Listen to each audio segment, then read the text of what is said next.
Morning, everybody. Thank you very much for joining this Nest Insight webinar to discuss our research published this morning, exploring the potential for responsible investment messaging as a motivator of pensions engagement.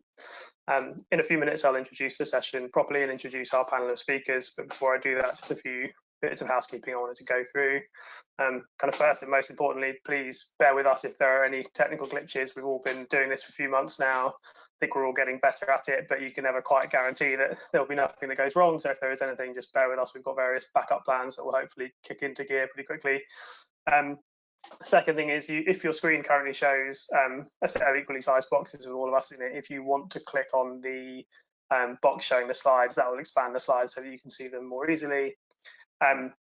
This is intended to be an interactive session, so please do post any questions that you have in the Q&A box, and we'll get to as many of those as we can once our panelists have spoken. Please tweet as well on the event using the hashtag pension engagement. And we also just wanted to flag that this event is part of the Talk Money Week, which is an opportunity for everybody with an interest in financial well-being to get involved with events and activities across the UK, designed to help people to have more open conversations about money. Talk Money Week is organised by the Money and Pension Service. I just wanted to give a bit of a nod to that as well. Okay, so let's kick off this session. Many of you will know that at Nest Insight, one of our key research themes is around how we can help people saving for retirement under the automatic enrolment regime to build on this foundation to ensure they get the best possible outcomes in retirement. And one aspect of that is how we can move people from being disengaged and more inert savers to more actively engaged decision makers. So we've taken a real interest in the role that responsible investment messaging could play in this, given it's become something of a hot topic in the industry and has been held out by some as a potential silver bullet to the challenge of engagement, with some fairly heavy claims made about what might be achievable using this approach. Our model at Nest Insight is very much to focus not just on the theory of what might work, but to try to identify and test solutions in the real world to explore what actually works. And our research today sets out the foundation on which we can progress to doing just that around responsible engagement messaging. I'd like to thank Legal and General Investment Management for supporting this work. I'd also like to thank our strategic partners Invesco for their support for our overall programme.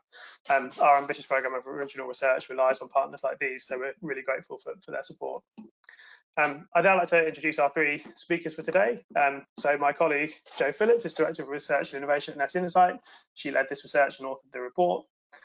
Sarah Booth is Director of Retail Brand and Marketing at OVO Energy. OVO Energy works to deliver more affordable, clean energy for everyone, and Sarah leads communications and marketing. Thank you, Sarah, for joining us today and for contributing to the report.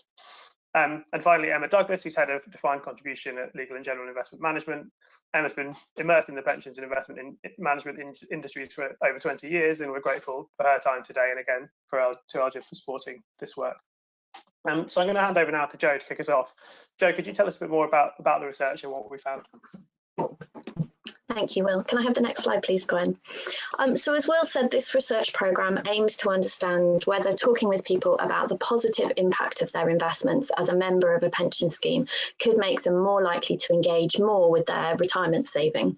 So we want to know, firstly, are messages that highlight investment impacts across environmental, social and governance, or ESG outcomes, any more effective at driving engagement than other messages that we might use and communicate with pension savers?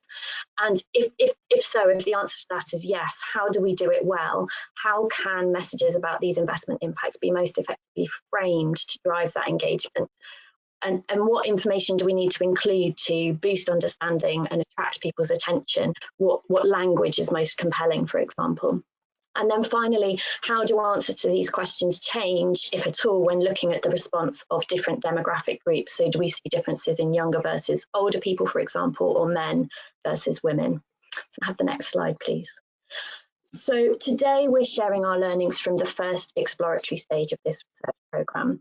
And our approach combined a desk research review of existing studies, as well as communications from pension schemes and organisations in other sectors. Also expert interviews and an online survey of Nest pension scheme members.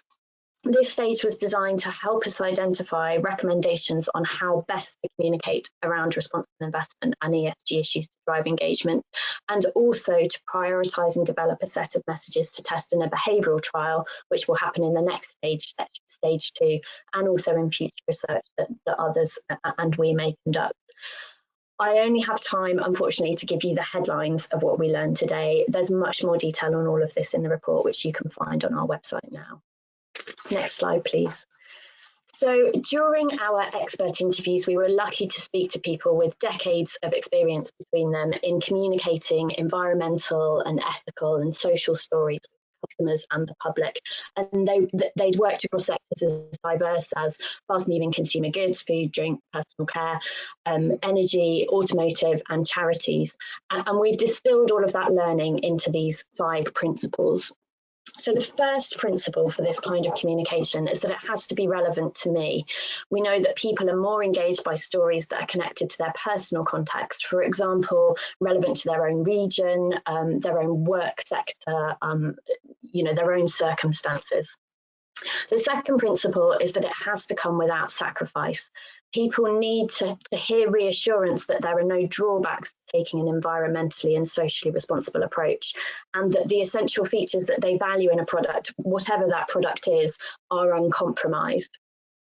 The third principle is that it also has to be win-win. So as well as there being no compromise, people need to understand that there's a benefit for them in this personally, alongside any broader environmental social benefits. So what do I get from this?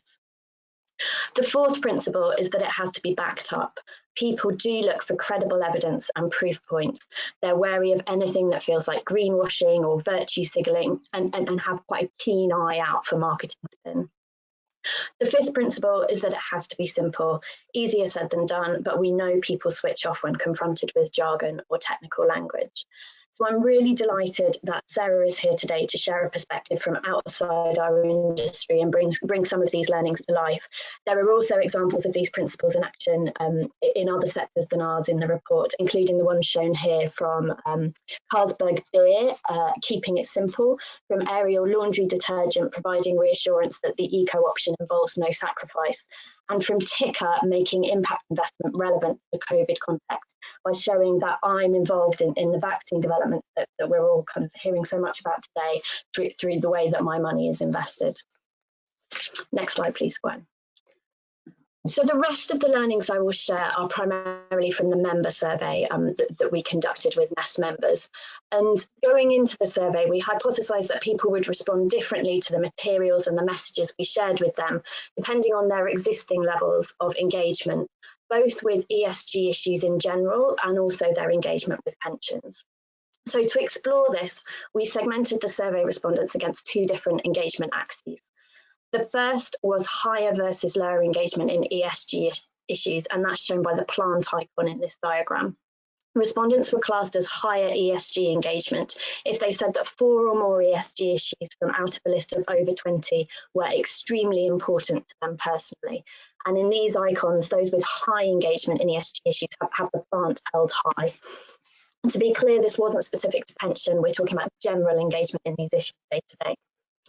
The second axis we looked at was higher versus lower engagement with their pension, shown here by the piggy bank icon.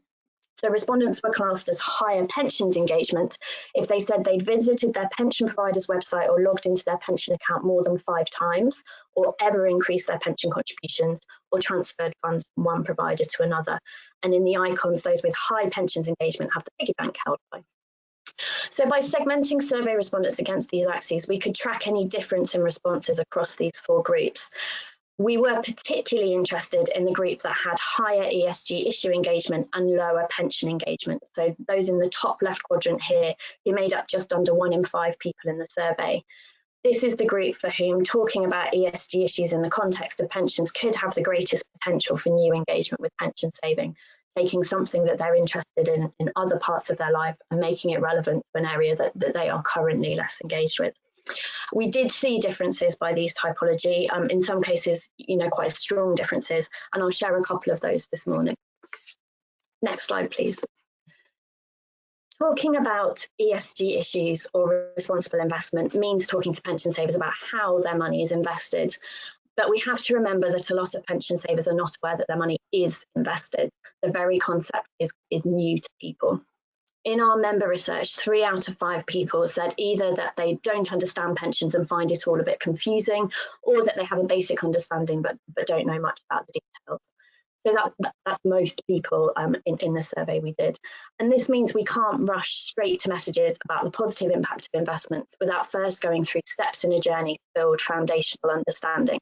starting with raising awareness that I have a pension and that it's invested for growth to give me an income in retirement. Engagement is clearly a journey, and from this starting point of low knowledge and awareness, we should be realistic about what outcomes it might be possible and desirable to drive by talking about responsible investments. Although there are high hopes in the industry that it could lead to people contributing more, to begin with, perhaps providers and scheme trustees may wish to start by targeting first step behaviours, first step stages in engagement, such as a member going to look at the pension website for the first time or logging into their pension account for the first time. And then behaviours like checking a forecast or a calculator or considering whether to increase contributions beyond the minimum amounts could follow. Next slide, please.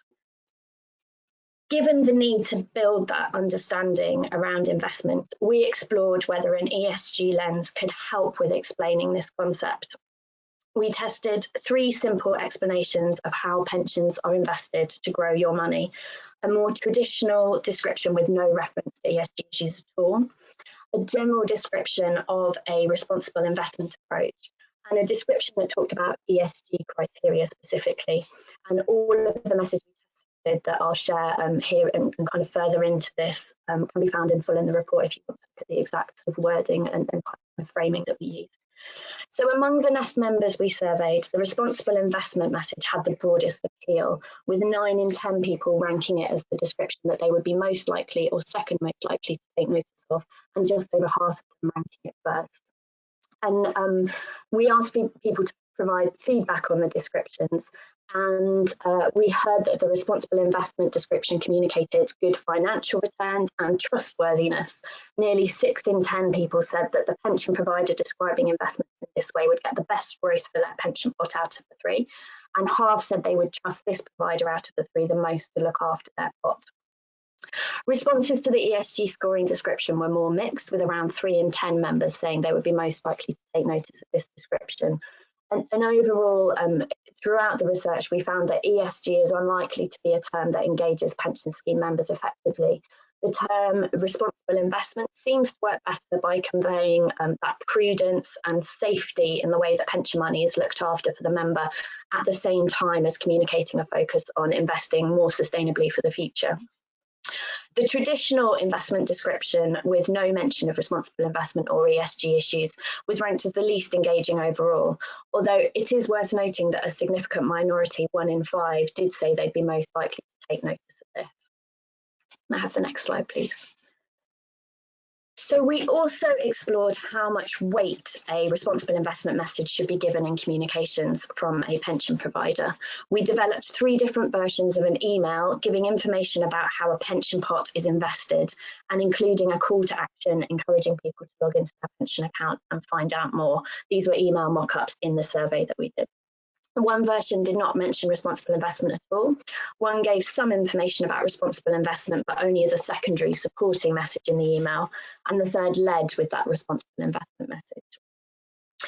The responsible investment led email had the highest proportion of members, again ranking it as the one they would be most likely to read and act on, with just over 4 in 10 ranking this message first, versus 3 in 10 for the email with responsible investment as a supporting message, and just under 3 in 10 for the email that didn't mention responsible investment at all.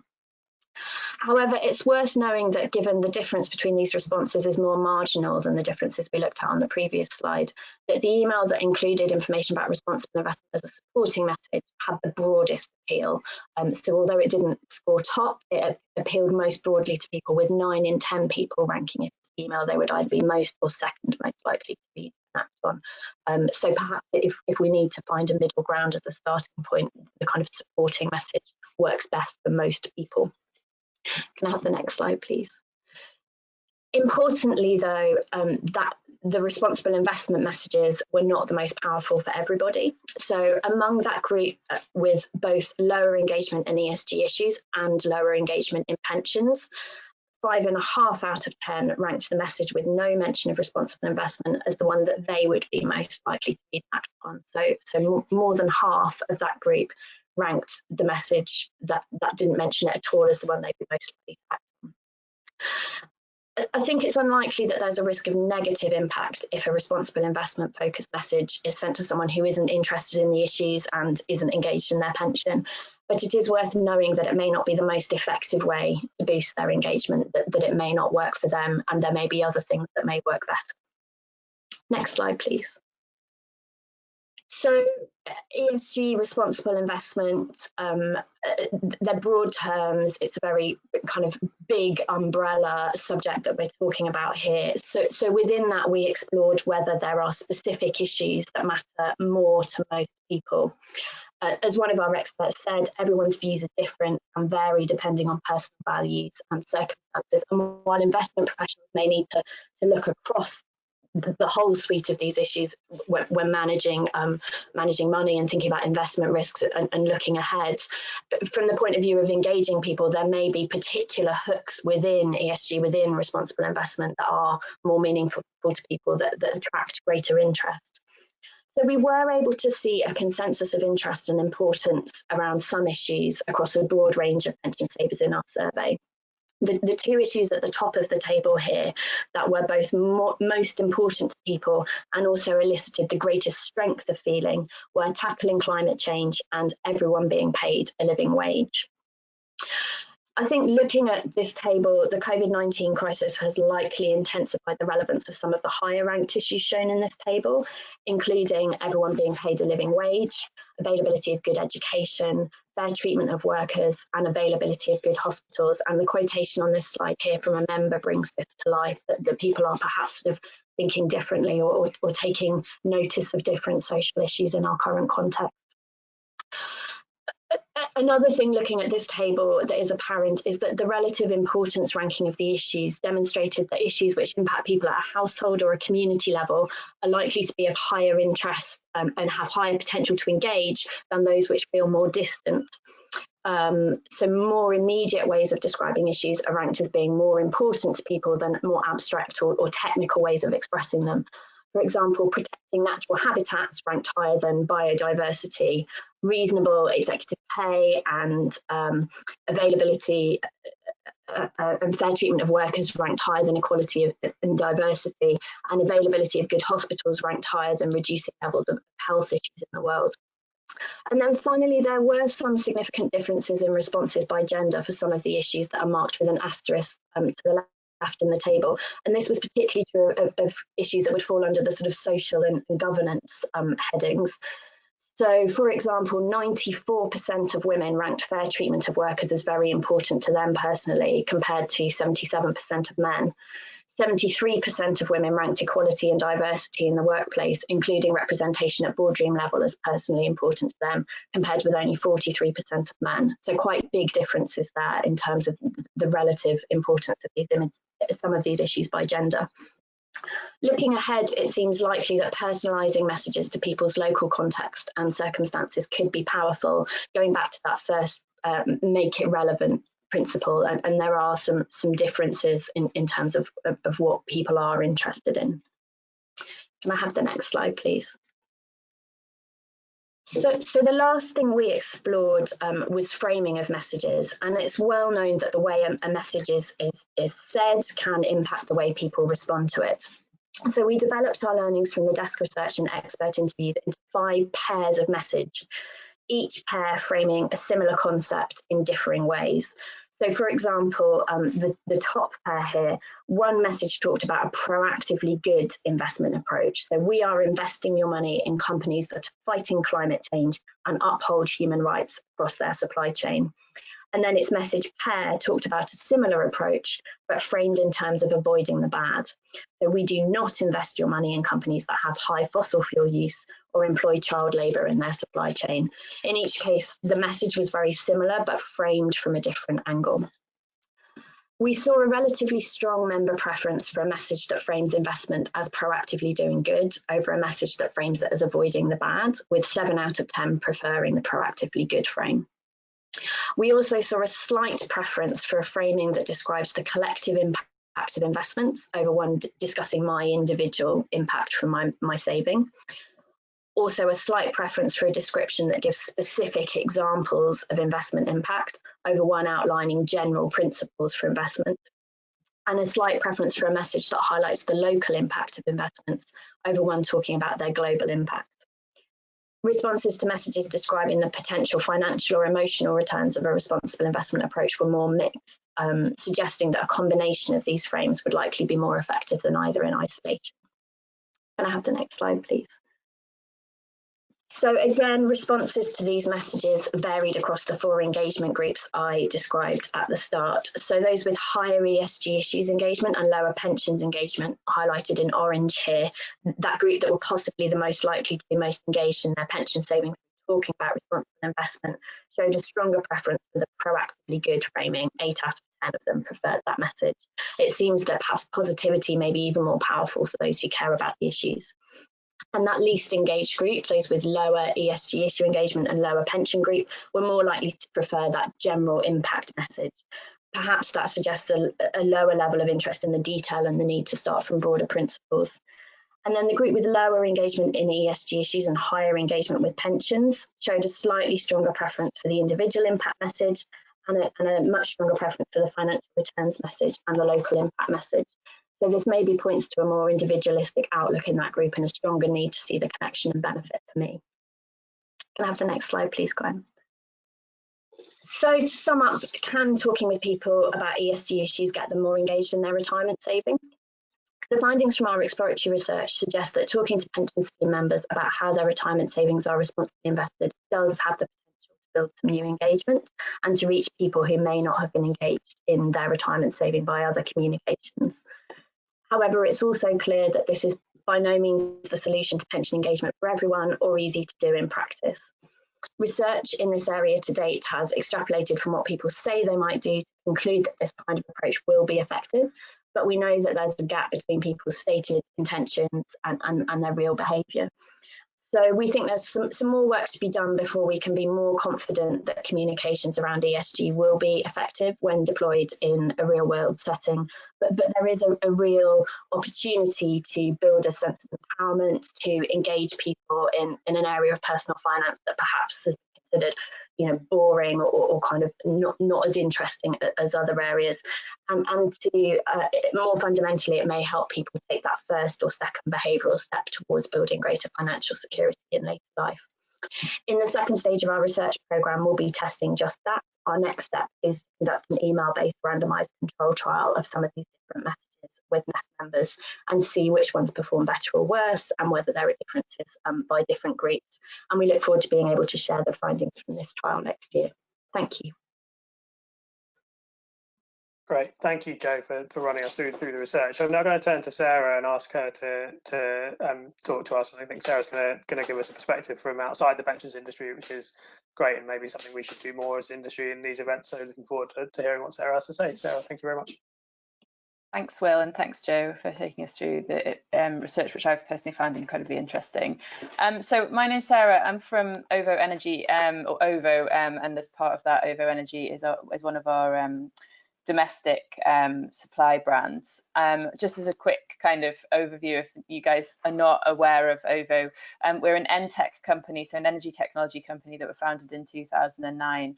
And it's our strong belief that there's a pressing need for us to transition away from fossil fuels as a nation and as a world, but also that we have a real role to play with that within that as an energy company. So OVO Group is made up of a number of domestic energy supply companies, so basically the people you buy your household energy from. We have 5 million domestic customers in the UK, and we're also a kind of group of tech companies who are also looking to develop the technologies that can support a move to a decentralized, decarbonised energy system of the future. I'd recommend looking that up rather than me going into it if you guys want to know a bit more about that, but it's a genuinely fascinating opportunity for us in the world. If we pop onto the next slide, as an energy company, we believe that we've got a real opportunity to be at the forefront of the shift from a fossil fuel heavy energy supply system to a renewably generated energy supply system. And we believe that energy has an opportunity to be at the forefront of tackling the climate crisis. You guys probably don't know, I didn't know, many of our members, we call our customers our members, do not know that at least 25% of your carbon footprint is made up from your domestic energy, from your home energy. So there's a huge opportunity to make a real difference to your carbon footprint and the impact you have on the world through your energy. So obviously it feels like we have an opportunity to be at the forefront of tackling the climate crisis. Everybody needs energy. So we've got a bit of a head start in terms of we've got lots of people who could be involved in that as a community to make change, but they don't already necessarily think about energy as an opportunity for them to be involved in tackling the climate crisis. However, they are already doing it in some ways. They've already got kind of some sort of skin in the game. And as we electrify transport and as we move towards an electrification of all of our vehicles, we've got more of a role to play, because all of those vehicles will need to be charged up. And as they get charged up with energy, we will not have enough renewable electricity at the moment on the grid in order to support that shift, potentially by up to 50%, which means that collectively we will have to do something quite significant in order to shift the way we use our energy so that we have enough renewable energy. It's not because there isn't enough renewable energy available in the world. In fact, just the sun in one day could power the whole world for a year. But we just need to make sure that we're using our supply well and our systems are set up for the future. So there's quite a lot to do. If we pop onto the next slide, what we've done as a business is we've put this vision at the centre of our business. Our business mission is to drive progress to net zero carbon living, and we've launched a plan called Plan Zero, which sits at the heart of absolutely everything we do and has 6 aims underneath it. 2 of which I think are really interesting. So we want to help our members to be a part of a zero carbon living community and help them to halve their personal carbon footprints by 2030. And the second that's interesting is that in wanting to lead the transition to a zero carbon energy system, we want to optimize 5 million homes with flexible low carbon technologies by 2030. That includes things like smart meters, but it goes further than that. And obviously, therefore, you have to engage quite a large group of people in actions and behaviours that take them closer to taking part in tackling the climate crisis. So I always say to our teams, okay, Plan Zero isn't the outcome, Plan Zero is our brief. And if we go on to the next slide, I'll just talk about kind of how we see that and what we're trying to plot. So we want to really plot a journey to the success of Plan Zero from where we are today to all of those objectives that we've talked about. We're a commercial business, as most of us most of us on the call will also be part of. So we need to make sure that in doing that, we also power the commercial success of our business. I always kind of say you can't really change the world if you've gone out of business, guys. So when it, I think you can end up in companies like this having people with really idealistic views, and it's really important to connect those teams into the need to create the products and services that can power that change, that are relevant to customers, and that will therefore generate the right returns for the business in order that we can continue on our mission. And then my team's particular role, supporting the commercial plan and supporting the products and services that will take us to Plan Zero success, is to understand what we should say to people in order to bring them on that journey, understand where they sit today and understand where we need to get them to tomorrow, whether our messages should be implicit or explicit, etc. I'm not going to go into loads of detail, but I'm just going to reflect on a few charts that have come from some different pieces of research that we've done that I think reflect some of the similar findings that we've seen today in the report that the guys have put together, and I think probably are consistent truths across most of the industries that are looking to tackle climate change.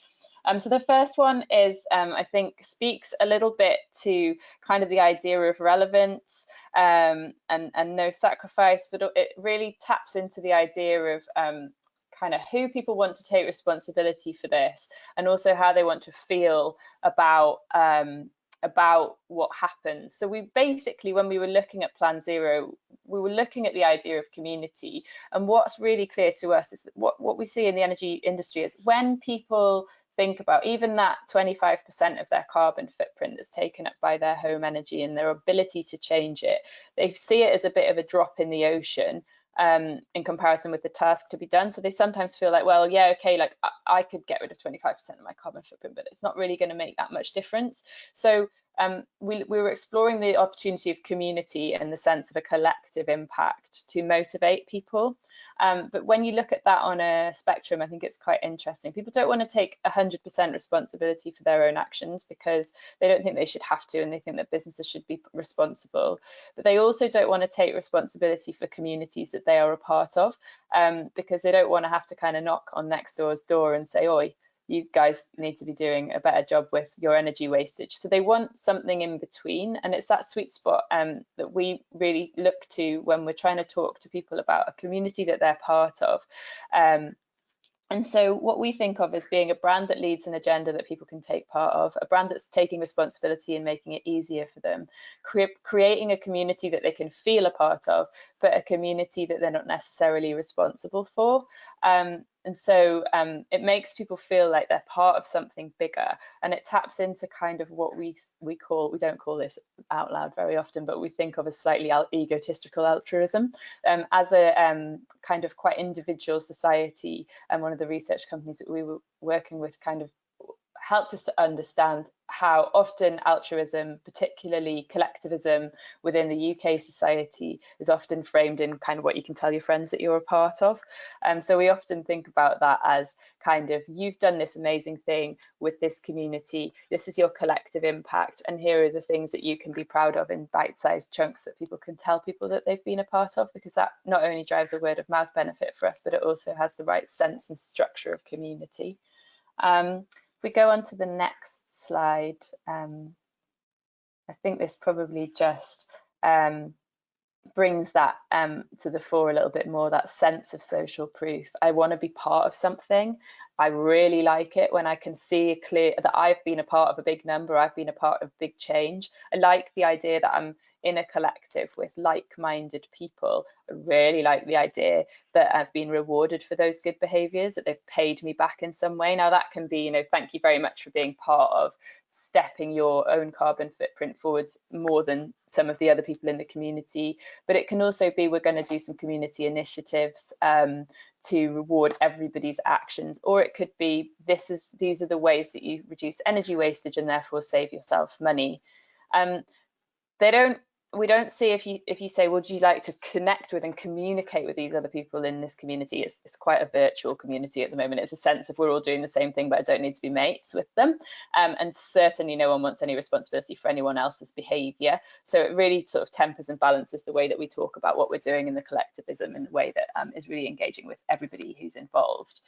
If we pop onto the next slide, this one I think just picks up a couple of things around terms that Joe was talking about. We've done a lot of research on this, and we come back to it a lot. Even the ideas of things like zero carbon living and things like that, we're just quite careful how we deploy them, and understanding that people don't necessarily understand everything that they mean. This chart I think was quite fascinating because it looks, the block charts look, the blocks look at people who were in our response groups who totally understand some of the terms that we might, as people working in this day-to-day, think are relatively easy to understand, and also things that they haven't heard of at all. So only about 30% of people felt like they understood climate change, global warming, and less carbon footprint, which are real terms that we would use a lot. So we're really aware that we need to be explaining things that we might think are quite normal to be using. I'm not going to use the word basic, but quite every day we might think that because we're working on it a lot. It's actually not every day for lots of people. And then when we start to talk about things like the 1.5 degrees or 2 degrees limit that we're working to, the climate agreement, things like a carbon budget, it's sort of tumbleweed out there. So it's not particularly useful for us to use this kind of language. So we're really careful the language we use to make sure that people don't feel excluded by it. And I think one of the points I made to Joe as we were talking in the interviews that we did was it's an interesting arena in that it's been scientific for so long that in ways that other industries don't struggle with, or other topics don't struggle with, the scientific language creeps into consumer facing language, and people feel very uncomfortable about making it more accessible. But I think that's something that we kind of all have to tackle together, because it's very difficult for people to understand this kind of stuff. And actually I'd say it's more detrimental to force scientific language into people's lives that they don't understand and can't engage with than it is to say something that's a bit more a bit softer, a bit easier to understand, but not quite as precise. And then just a really funny quote that I always really like to remind us is we had an argument about decarbonisation versus carbon footprints, and this quote from a focus group taught me everything that I needed to know about which was the right way to go forwards. So I won't dwell on that, but I quite enjoyed it and I thought I'd show you it. And then the final slide that I've got is just about the fact that we're really aware that we want people to come on a journey with us, but everybody's starting from a different place. And we need to create a journey that supports everybody in making a difference. And that really is about kind of understanding where different parts of our communities are starting from, the motivators that they have, whether climate change is something that they're now making decisions based on, or whether it's something that they worry about slightly, but frankly, you know, they might be struggling to make ends meet. They've got loads of other things going on. They just want an energy provider. And we think about what we provide for different people and different parts of our brands and different parts of our brand portfolio based on this. So say you've got a hardworking family who's struggling to make ends meet, don't mind the idea of sustainability, but probably aren't prioritizing it because there's other things on their mind. We try and give them brilliant energy basics and the Billy bonus of, do you know what, when you were doing this, when you were buying your normal energy, you've actually been part of change, because it makes people feel great, but they haven't had to make the decision based on it. And you look through to how do we create the opportunity for those people who really environmental thought leaders who really want to be at the forefront of changing their homes and doing different things to really step forwards and maybe even become climate positive in their lifestyle. How do you give them the kind of energy couture of energy and enable them to be part of something, but also use that to tell stories to everybody else about the journeys that they can go on and what you're part of, to build credibility in the business that we're running. And it's really important that we think carefully about our brand portfolio to allow people to step through that easily, to get a little bit more confident and to take the next step as an individual, or that we also recognize that mindsets are changing. So we see growth in the top 2 tiers kind of quarter on quarter in the tracking studies, and we need to make sure that it's not in our brand portfolio difficult as mindsets shift for us to shift people along the journey faster. So we think quite carefully about that as well, and the kind of transience of the mindset in the population around this in order to help us to manage the whole portfolio. I hope that's kind of a little bit interesting, quite a little whistle stop of what we've learned, some of the bits that maybe also chime with things that have been found in this study. Thank you, Sarah. Certainly from my perspective, more than a little bit interesting, and we're getting some good questions coming in, prompted by what's been said so far as well, which we'll try and get to. But before we do, I'm now going to hand over to Emma, who I think is going to talk to us a bit more about some of LGIM's broader thinking and research in this space. So Emma, over to you. Thanks very much, Will. Yeah, fascinating to hear what Joe and Sarah have said so far. So if we could move on to the next slide, Gwyn, I just wanted to really share my views as to whether ESG is the silver bullet for member engagement. And I'm going to be using the intergenerational research that we did last year. And much of this aligns very closely with the research that you've already heard about from Joe. So we could move on to the next slide, please. I hope you can see there that we've got a wide range of generations on that slide. And I always check out which generation I'm in, because, you know, it varies a little bit. I'm sort of top end of X, but I won't make anyone else say where they are on the generations. And I think one of the key findings that we found from our research is, you know, just as with the Nest research, was that really the acronym ESG means almost nothing to members. So if it is to be a silver bullet, it will certainly need a new name. And the next finding is again the same. We had to explain to people that their pension pot was invested in companies, and in companies that they've heard of. And of course, for many, this was actually news to them. Now, I don't think this point will be a surprise to any of you in the audience today, as we know that most people don't have a lot of time or inclination to think about their pensions. And even when they do, they're going to be more focused on what they're going to get rather than how their money is invested. So as I mentioned, ESG, or even spelling it out, environmental, social and governance issues, or to be honest, even responsible investing, didn't mean much to anyone. But people really came alive when we discussed the underlying themes in terms that they connected with. So climate change, human exploitation and fair pay. Now, these are everyday concerns and realities in their lives, and they move ESG and pensions from what can appear like an academic exercise to chime with the issues that scheme members are reading and talking about. And when we looked in a little more detail at the generational and general attitudes, we found that millennials cared most about climate change and that baby boomers were more concerned about the value of their pension pot. But their comments showed that this was mainly because they could actually see themselves needing that money shortly. Then when we added in the gender lens as well, we found that millennial men were least interested in climate issues, with apologies to any millennial men listening to the webinar today, and boomer men were most concerned about social issues in a sort of Bill Gates kind of way. And boomer and Gen X women were up in arms about pay issues, having lived experience of the gender pay gap. And this finding really struck a chord with me. So more than 70% of the female over 40s would divest from a company on pay practices. And of course, it's a hard fact that the gender pay gap is one of the key causes of the gender pensions gap. So although ESG issues, when explained clearly, are seen as important, different issues resonate more strongly with different groups. And I think we've absolutely heard that from what Joe and Sarah have said already today. So to really stretch the analogy to a point where perhaps it doesn't really work anymore, perhaps there isn't one silver bullet, it's a series of bullets. So if we can move on to the next slide, Gwen. Yeah, having said that it's a series of bullets, overall, most of our survey participants preferred engagement to divestment. So they would prefer us to work with companies, change how they act through engagement and voting on the key issues, rather than by simply selling the stock. And we also had a strong response in that nearly 3/4 of the members surveyed said they were more likely to engage with their pension when they know that their money is invested in urban regeneration, affordable housing, and clean energy. And of course, if members do engage more, and that leads them to contribute more, though I do accept that's a final step, as Joe mentioned, we want to engage, look at things, and then hopefully contribute more over time. It can really make a difference to their income in retirement. So our fabulous solutions team were doing some calculations on an average member who contributes, say, 8% from the age of 25.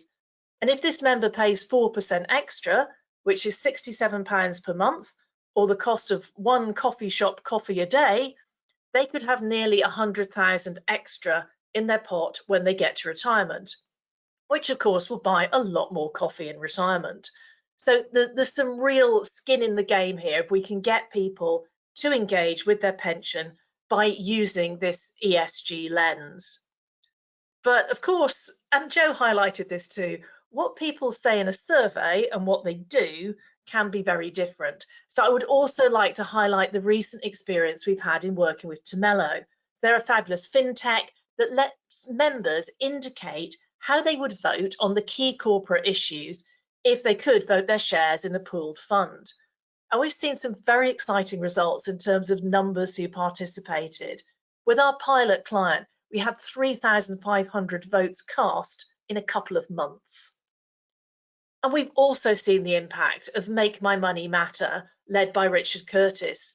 Now, he spoke at our Master Trust member forum last month, attracting record crowds with over 2,000 members registering. And he was very strong on the point that Joe made in terms of members not wanting to make a sacrifice for their principles. So he made it very clear that the Make My Money Matter campaign is not about giving up value for your values or swapping money for morals.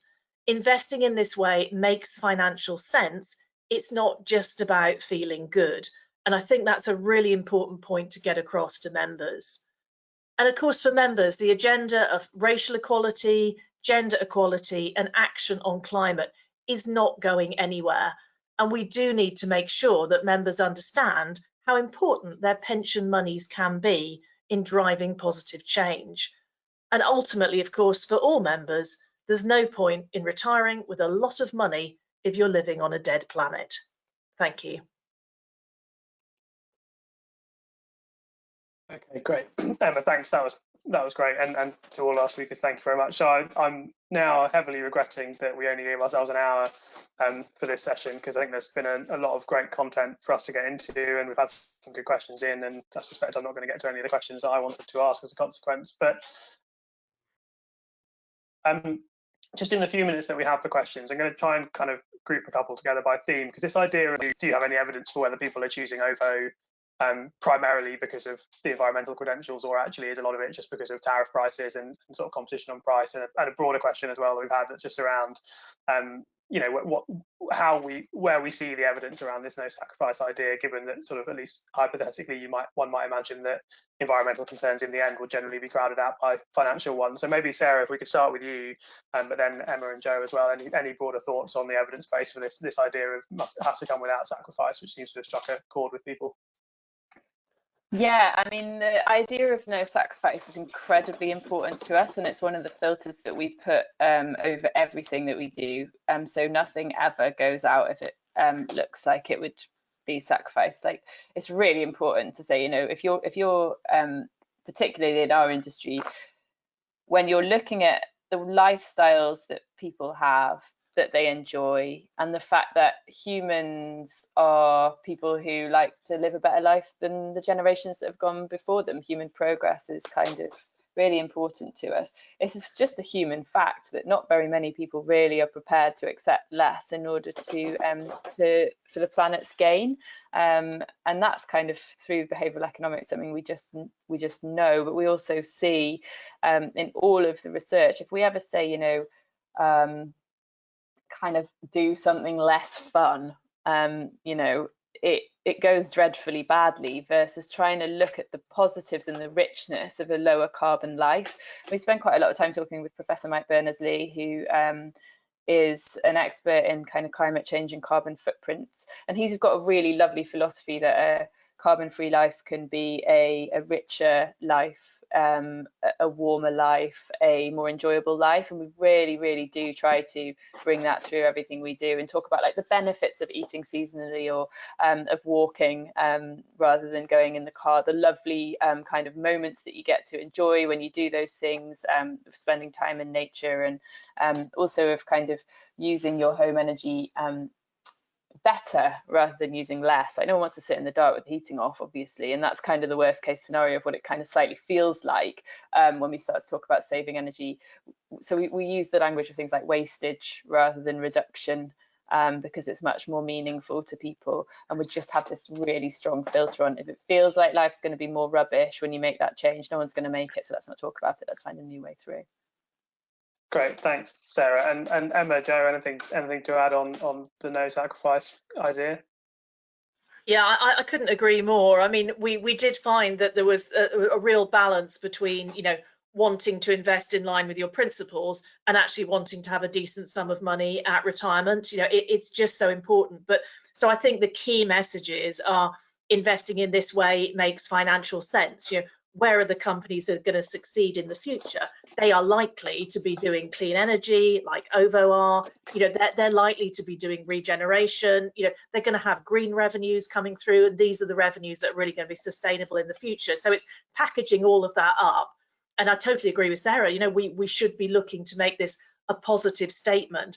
And we did have the odd little bit of sort of negativity come back in some of our research. And I think, you know, it sounds quite similar in the Nest research from Joe of, you know, one respondent said, you know, well, I don't really care about how Dave at Aldi is treated. I only care that I get a good enough pension at the end of the day. So it's all about the, yeah, which I see Sarah making a face, a pretty harsh statement, but that was a literal fact statement that came out of the research. So, you know, we've got to balance people's own interests with this, you know, this broader picture, you know, doing good. But I think the great thing is that these are aligning. You know, these are not separate messages. This is not having to make a sacrifice, and that makes all the difference, I think, in the communication. Great, thanks, Emma.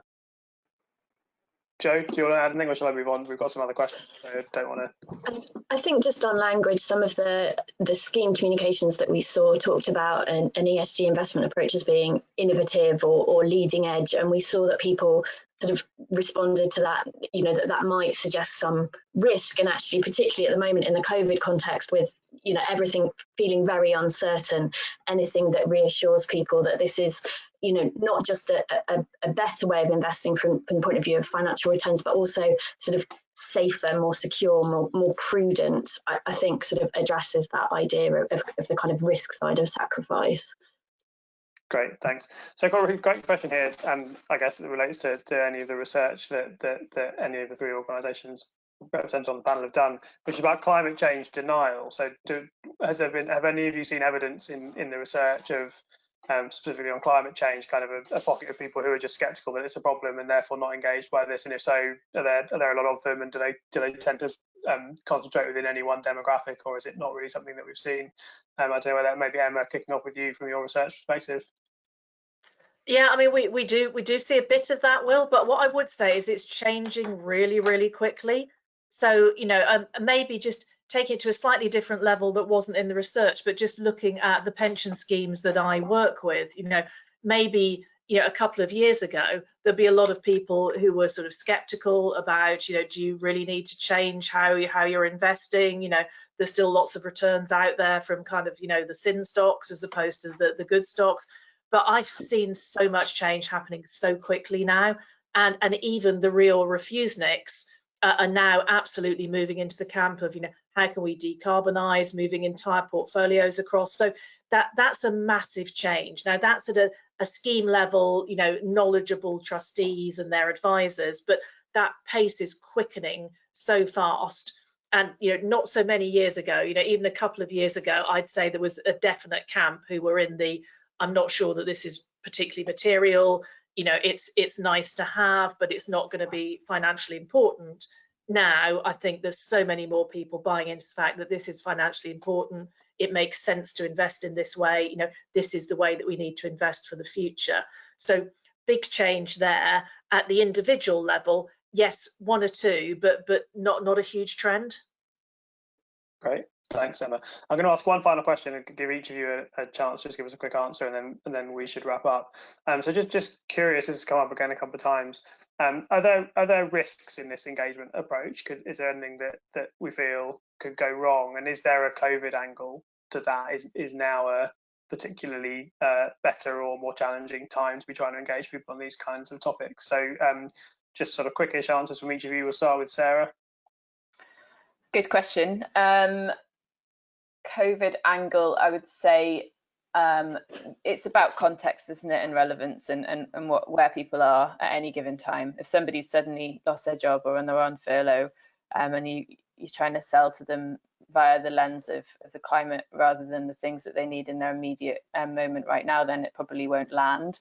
In terms of broader risk, I think we certainly believe that there's an opportunity to build back better. We're really interested in the build back better narrative and the opportunity to kind of come out of lockdown, hopefully into a period where we've got a vaccine and things are moving forwards, and to use some of the opportunities that we've had to pause to change things positively. There's always, I don't know, I don't see it as a risk. I see it as a sort of mandatory brief to all of us in business to try and work out a positive way to build climate and other responsibility through everything that we do, and so that it's just a BAU.